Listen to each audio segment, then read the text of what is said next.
Iya no, kalau kita bisnis itu jangan sampai setengah-setengah. Semuanya itu harus yang terbaik. Itu hasilnya pasti akan yang terbaik. Misal pengen greenhouse, modalnya segini, Pak, kok larang? Ya jangan, nggak usah. Itu berarti kan ada keraguan-raguan di hati kita. Kalau kita punya ragu di hati kita kan Tuhan nggak di situ.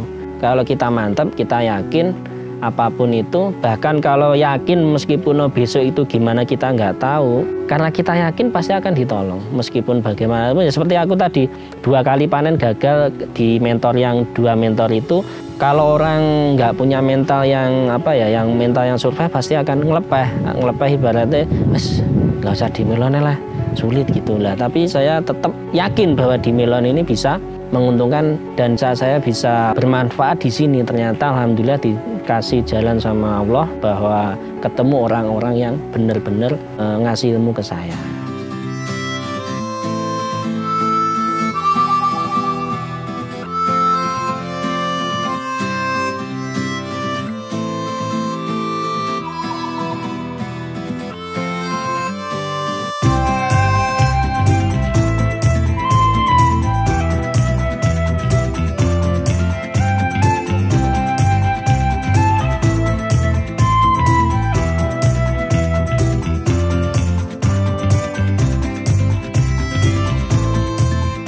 Assalamualaikum warahmatullahi wabarakatuh.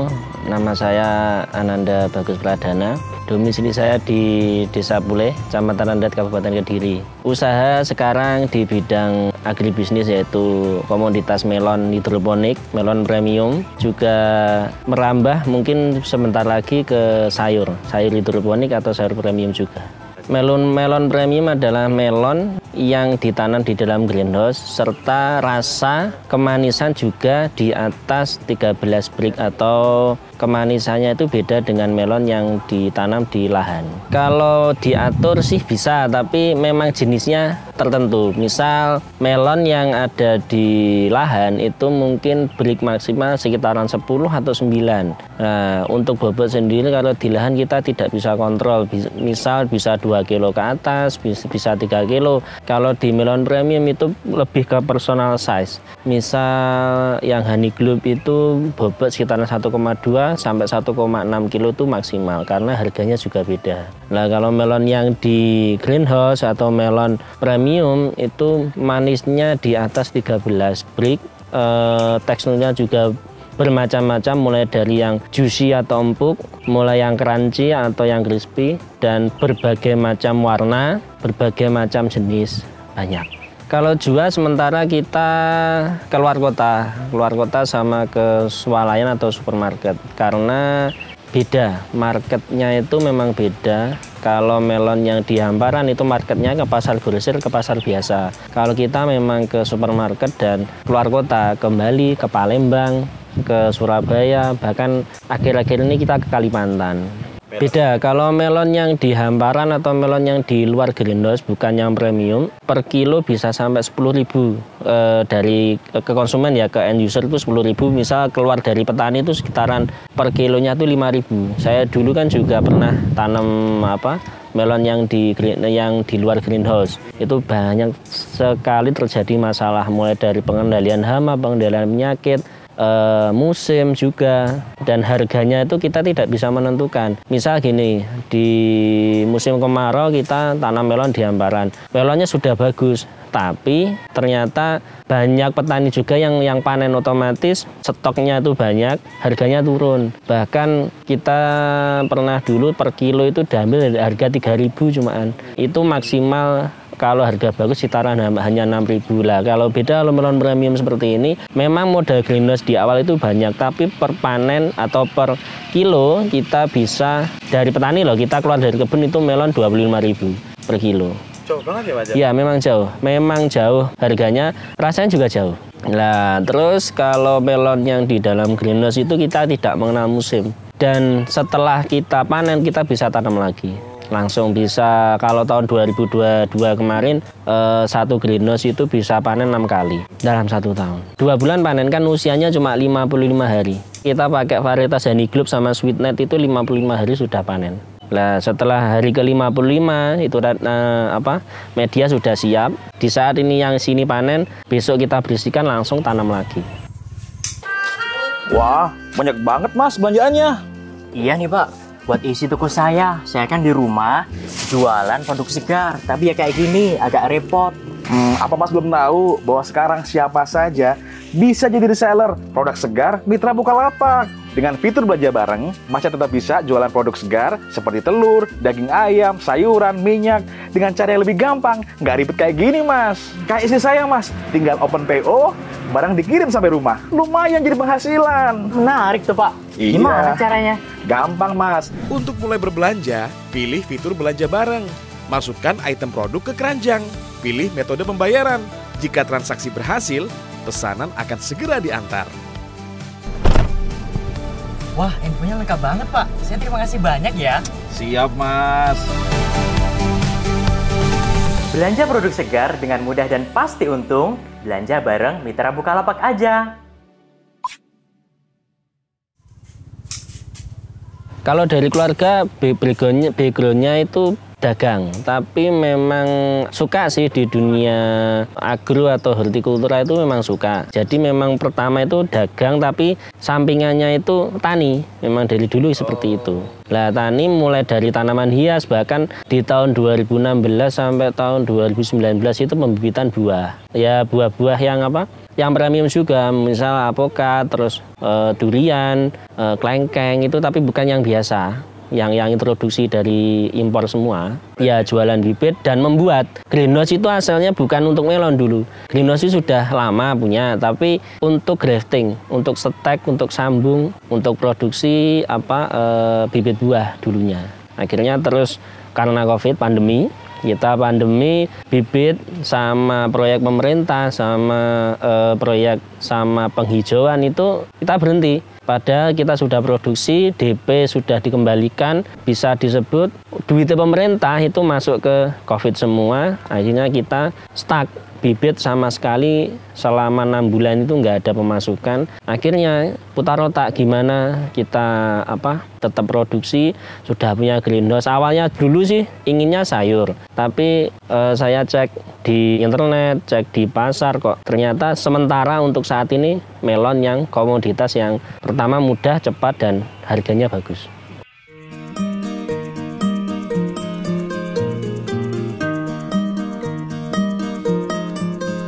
Kalau sebagai mental seorang pebisnis sih, perasaan seperti itu sama sekali nggak ada. Kita harus merubah konsep pemikiran dari petani biasa menjadi petani yang modern. Nah, seperti contohnya apa petani yang modern itu, kita punya lahan yang sempit, misal lahan kita cuma 500 meter persegi, itu bagaimana kita bisa panen, kita bisa menghasilkan uang dari situ dengan mengalahkan orang yang punya lahan mungkin bisa sampai 1 hektar. Misal saya punya greenhouse ini cuma 500 meter persegi, tapi orang lain punya melon atau punya lahan melon 1 hektar. Itu gimana kita bisa menyaingi mereka? Dan salah satunya dengan greenhouse.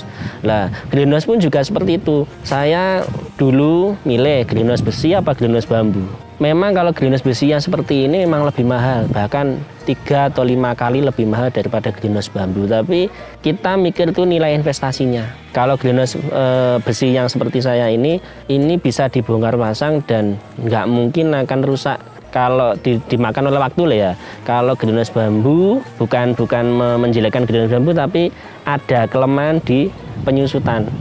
Mungkin kalau di greenhouse yang seperti ini saya mikir, ataupun andaikan saya gagal tapi aku ada aset. Jadi greenhouse ini seperti aset gitu. Suatu saat misal 10 tahun atau 15 tahun saya ingin usaha yang lain, mungkin greenhouse ini bisa saya jual tapi berbentuk greenhouse juga, kan bisa dibongkar pasang. Jadi untuk ragu, untuk gagal atau untuk apa, selagi kita punya pemikiran modern atau pemikiran investasi, itu kita tetap akan aman. Memang semuanya itu lebih ke insting sih mas. Dalam artian insting itu banyak yang di YouTube kan, sebelum saya kan juga banyak yang gini, tapi kan di tanah. Aku mikir gini, kalau di tanah itu istilahnya berapa lama?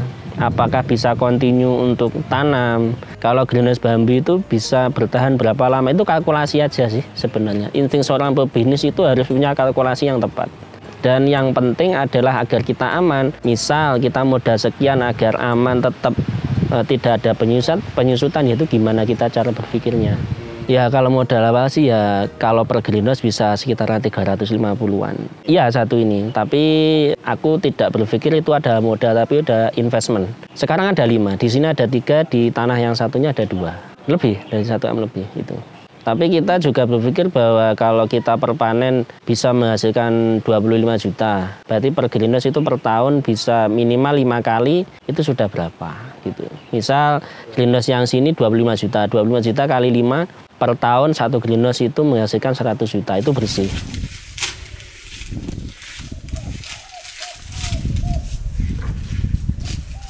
Kalau yang dulu yaitu tadi waktu COVID-19 itu kita sudah produksi sekitaran hampir 20.000 polybag tanaman alpukat pesanan dari ya itu untuk proyek jalan tol. Jalan tol kalau nggak salah yang tol Solo Semarang itu pinggirannya dikasih pohon alpukat. Ya itu kasih pohon alpukat lah itu pesan di sini sekitar 10.000. Per batangnya itu sekitaran 30.000. Ternyata tergerus COVID-19 batal semua. Nggak ada DP? Nggak, DP kembalikan. Kan sudah perjanjian kalau nggak memang dikembalikan, just oke lah, nggak apa-apa. Akhirnya selama 6 bulan itu sama sekali nggak ada pemasukan. 20.000 polybag itu sebagian ya saya sumbangkan, sebagian ya saya kasihkan ke orang yang pengen, yang butuh. Akhirnya saya yang sebagian juga tak banting harga. Mulai dari harga 25.000 per batang menjadi sekitaran 6.000 atau 5.000 gitu. Pokoknya habis gitu aja. Tapi sudah nggak mau di situ lagi? Nggak mau, karena kita lihat pangsa pasar untuk bibit buah itu sudah menurun. Nggak seperti dulu. Kalau nggak punya proyek, nggak punya dana pemerintah itu sulit. Karena itu barang yang tidak dikonsumsi. Misal sampean beli 1 bibit, udah kalau nggak mati kan otomatis nggak beli lagi. Itu kelemahannya di situ. Jadi bukan barang untuk konsumsi tapi barang untuk dipelihara.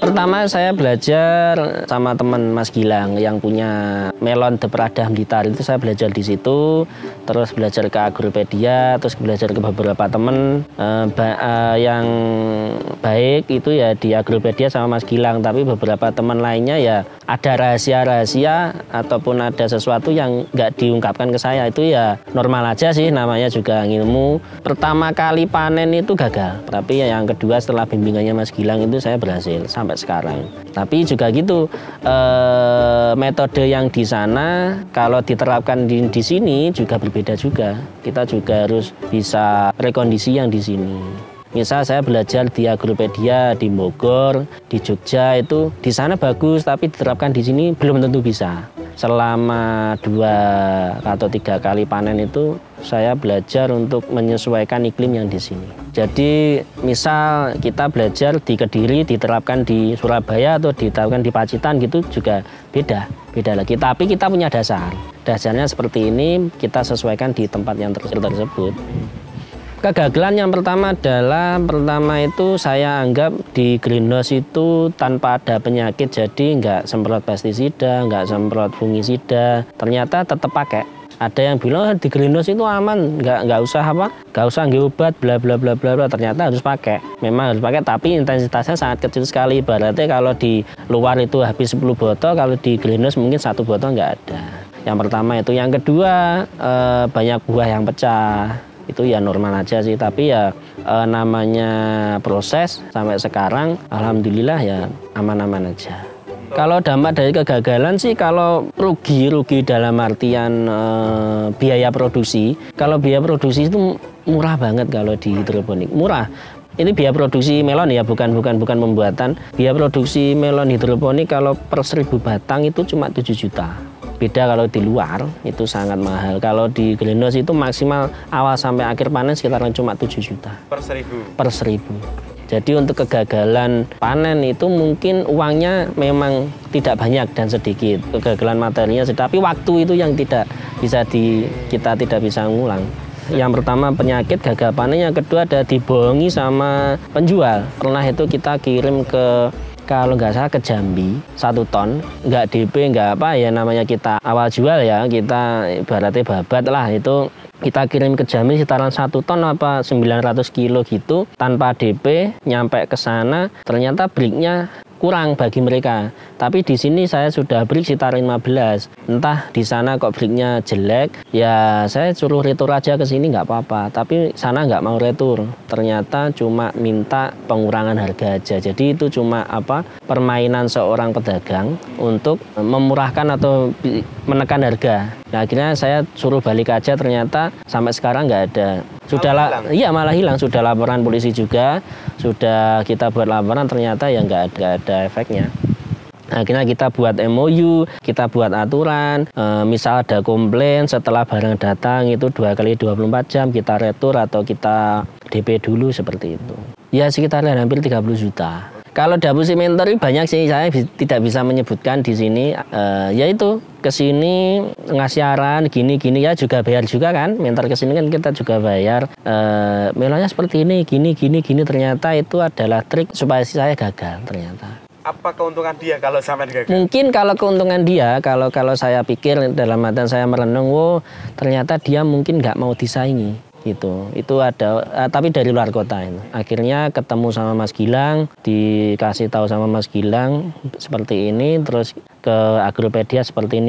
Ternyata kita baru di situ menemukan. Jadi nggak asal langsung kita berhasil itu enggak. Itu berbagai macam proses sampai itu tadi ada orang yang kesini menawarkan, ya dia sudah dapat untung fee dari saya untuk pelatihan, tapi ternyata saya dikasih ilmu yang palsu lah ibaratnya gitu.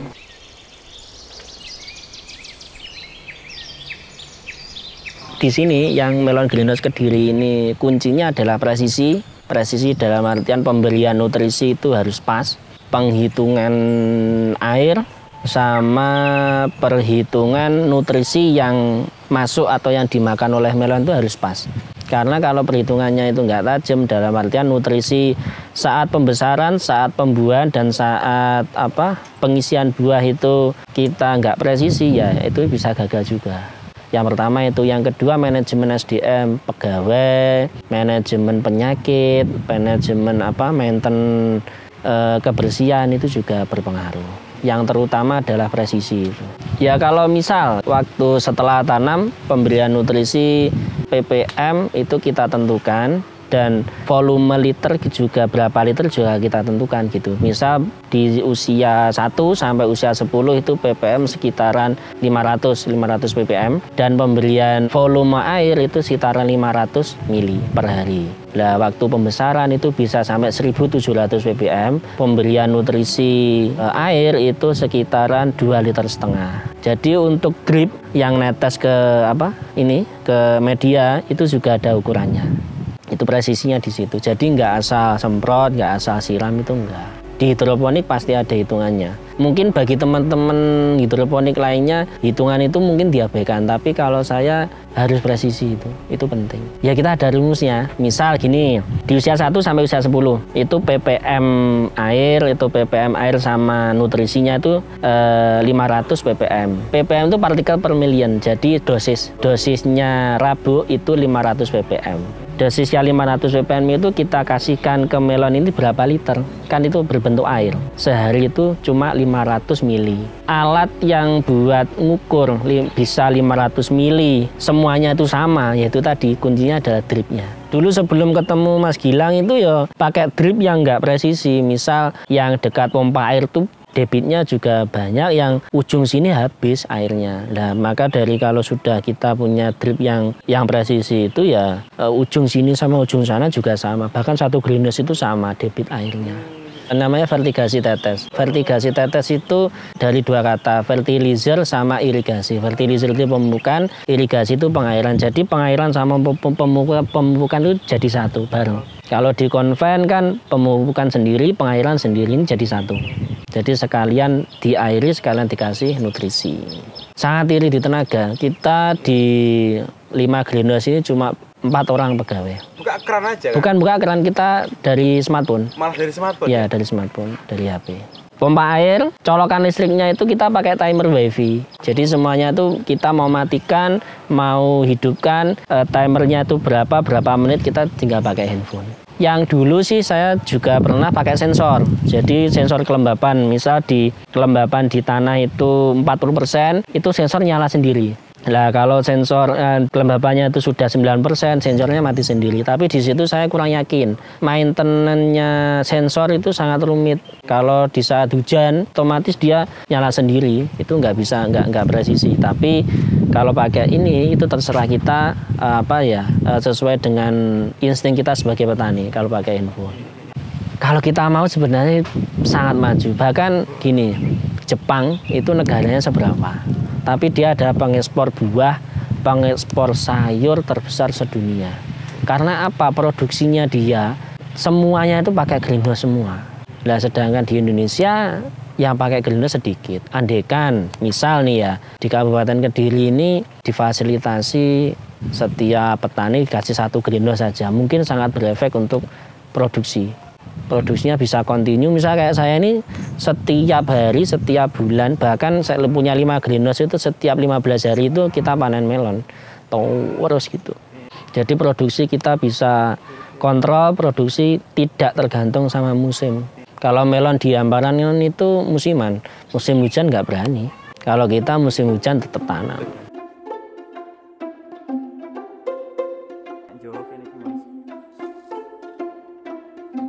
Nutrisinya apa yang dikasih? Nutrisinya bimik, mulai dari kalsium, nitrogen, kalium dan sebagainya itu komplit di situ. Mau melonnya yang gimana, abimiknya juga sendiri. Misal honey globe atau yang hamigua itu raciannya sendiri. Kalau pestisida kita hampir 2 minggu sekali. Ya, jadi setiap hari ada pegawai saya yang bagian maintenance itu pengecekan. Itu ngecek bahwa daun ada serangga apa enggak, ada kutu apa enggak. Kalau enggak ada ya enggak semprot. Kalau fungisida mungkin 1 minggu sekali. Bahkan kalau enggak ada setelah polinasi atau setelah pengawinan bunga itu ke atas, kalau enggak ada penyakit ya kita enggak semprot. Itu sangat menekan biaya juga itu. Karena pertanian itu yang paling banyak menyedot biaya HPP-nya itu adalah pestisidanya. Medianya apa? Medianya full kokopit. Full kokopit itu limbah dari sabut kelapa itu. Itu full ya, beli, ada supplier sendiri ke kita. Kalau per karung itu sekitaran 13.000. Satu karung bisa 10 atau 12 polybag.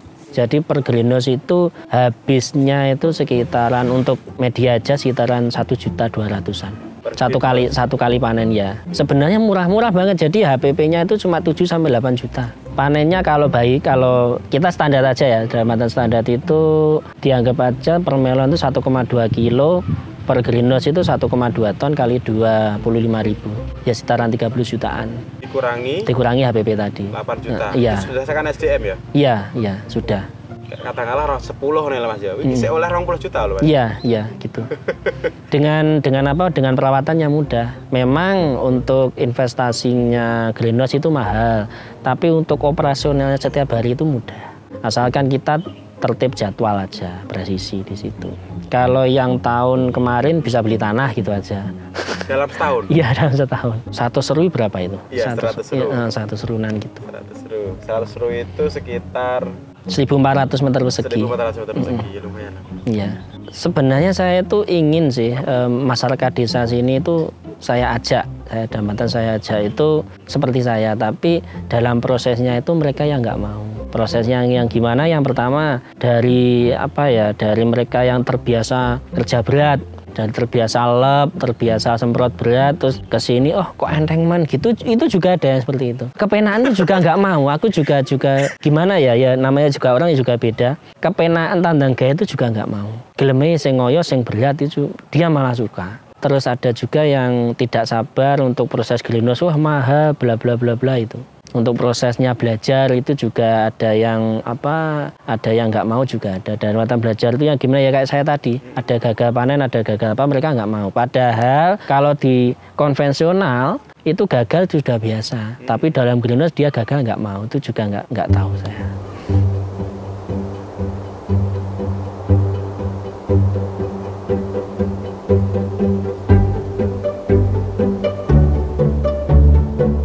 investasi ilmu kita gini, misal kalau pengen yang seperti ini harus belajar ke ahlinya, mungkin ada biaya, ditarik biaya itu harus mau aja. Dalam artian gini, kita analogikan waktu kita sekolah SD, SMP, SMA, bahkan kuliah itu kan kita bayar, tapi kan nggak ada jaminan untuk kita jadi apa waktu kita sekolah, mulai dari SD sampai sarjana lah, itu kita jadi apa, nggak tentu jadi apa, kita mau bayar. Nah, sedangkan yang ini itu pasti jaminan kita bisa sukses, kita bisa panen, kenapa enggak, kan gitu.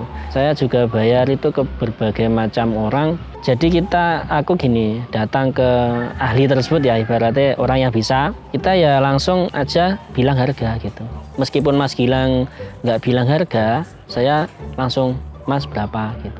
Itu adalah etika, ada mata etika itu apa? Dia kesini, dia mengasih ilmu ke saya itu juga meluangkan waktu dia. Ibaratnya gantinya bensin atau gantinya waktu gitu aja, nggak apa-apa. Itu salah satu investasi ilmu.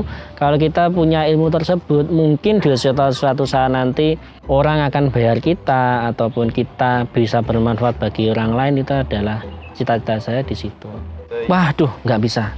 Bisa saya buat YouTube terus dilihat sama orang lain, itu nggak bisa. Bahkan konten yang di YouTube tentang melon, ini maaf lah ya, itu banyak, ya nggak semua sih, sekitar 80% itu nggak bisa kita praktekkan. Semuanya itu harus punya, harus terjun, dan yang terutama itu adalah mendatangkan ahlinya.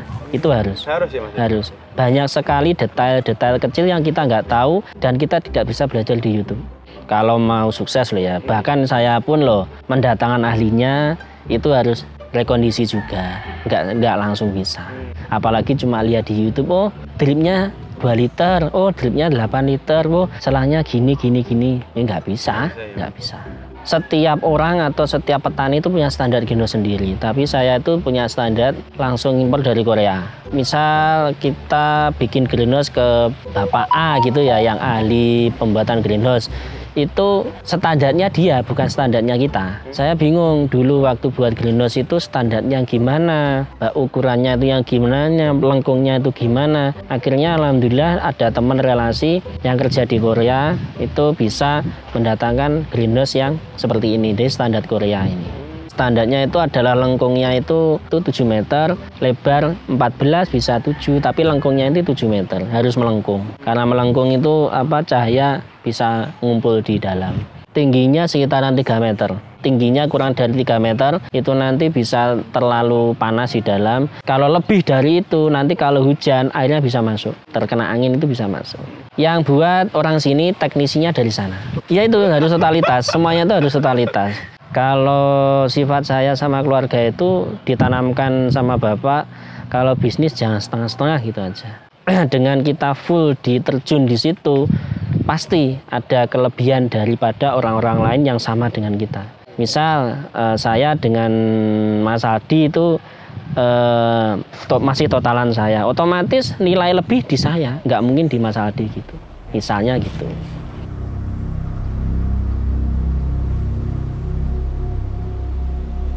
Kalau dalam finansial kepentok itu pasti, dalam artian gini, kita dulu greenhouse kok sekian harganya, pasti kepentok modal itu pasti. Tapi dengan totalitas kita, mentok itu nggak ada, batasan itu nggak ada. Kalau nggak ada totalitas, kalau kita totalitas itu batasan itu nggak ada. Nggak ada batasan. Dalam artian nggak ada batasan itu gini, misal ada ilmu baru tentang hidroponik melon, ada nutrisi terbaru. Lah kalau orang punya batasan, wah aku sukses kok gini. Lah kalau saya nggak punya batasan, apapun ilmu yang masuk saya tampung. Selalu saya menjadi gelas yang kosong, itu nggak ada batasan. Contohnya seperti itu.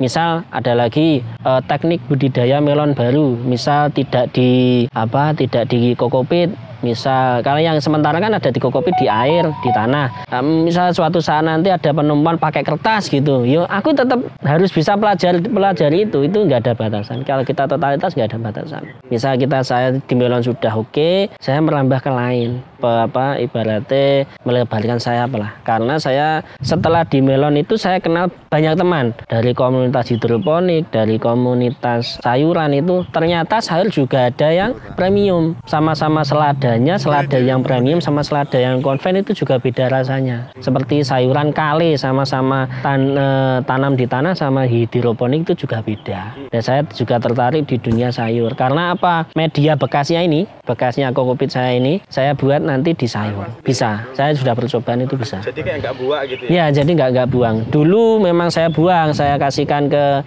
sekitar orang-orang sekitar. Tapi dengan saya mengasihkan ke orang sekitar itu, orang-orang, Mas tak tanduri selada apik, nggak usah dirabuk. Mas tak tanduri terong apik, nggak usah dirabuk. Wah, ini kok ada ilmu baru lah. Itu tadi tanpa tidak ada batasan untuk ilmu, saya terapkan sendiri. Oh ternyata bisa. Jadi bekasnya ini saya buat untuk sayur.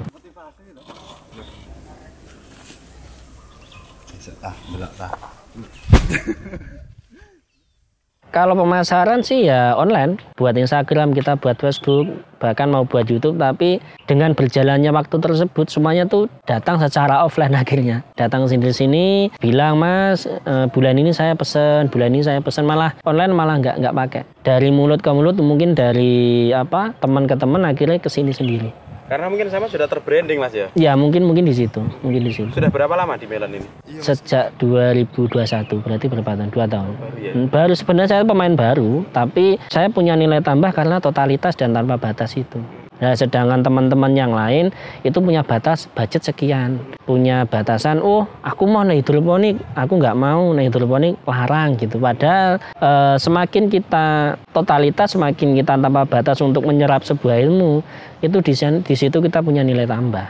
Alhamdulillah kalau sementara untuk melon premium itu pemasarannya nggak sulit sih, bahkan kurang. Untuk Jawa Timur pun saya belum bisa memenuhi stok melon premium lah ya ini. Dengan harga yang segitu kita masih kekurangan stok. Kalau sampai konsumen saya nggak pernah ngecek sih tapi saya pernah lihat di salah satu supermarket yang saya supply itu hampir 35 sampai 40 ribu per kilo. Nah, yang pertama melon premium itu adalah personal size. Personal size itu ukurannya itu nggak sampai lebih dari 2 kilo. Ya sekitaran malah kecil 1,2, 1,3 karena dengan 1,3 kilo itu orang beli sudah hampir 50 ribu per buah. Bisa kita melon itu kita setting 2 kilo, 3 kilo itu bisa. Tapi nanti yang beli siapa kan gitu. Nggak jangkau akhirnya. Nggak jangkau, pasarnya nggak jangkau. Yang pertama itu. Yang kedua kemanisan. Manis itu harus standar derajat break itu sekitaran 14 ke atas. Sebenarnya kita kirim itu sekitar break 12-13 itu sudah standar, tapi di saat dimakan konsumen itu harus break 14. Ketiga adalah model atau bentuknya memang beda. Lebih menarik. Warnanya putih, ada yang warnanya oranye. Beda dengan melon yang biasa kan ada warnanya hijau biasa gitu, enggak. Kita ada ya berbagai macam.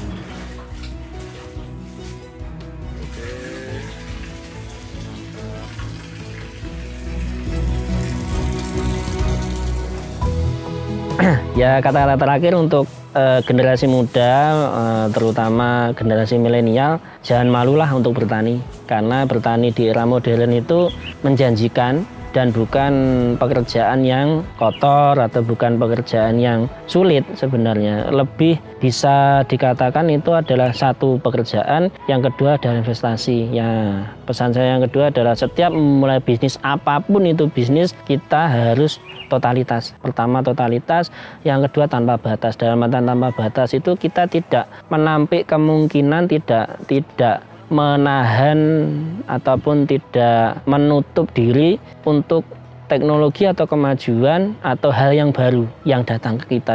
Yang saya maksud tidak ada batas di situ.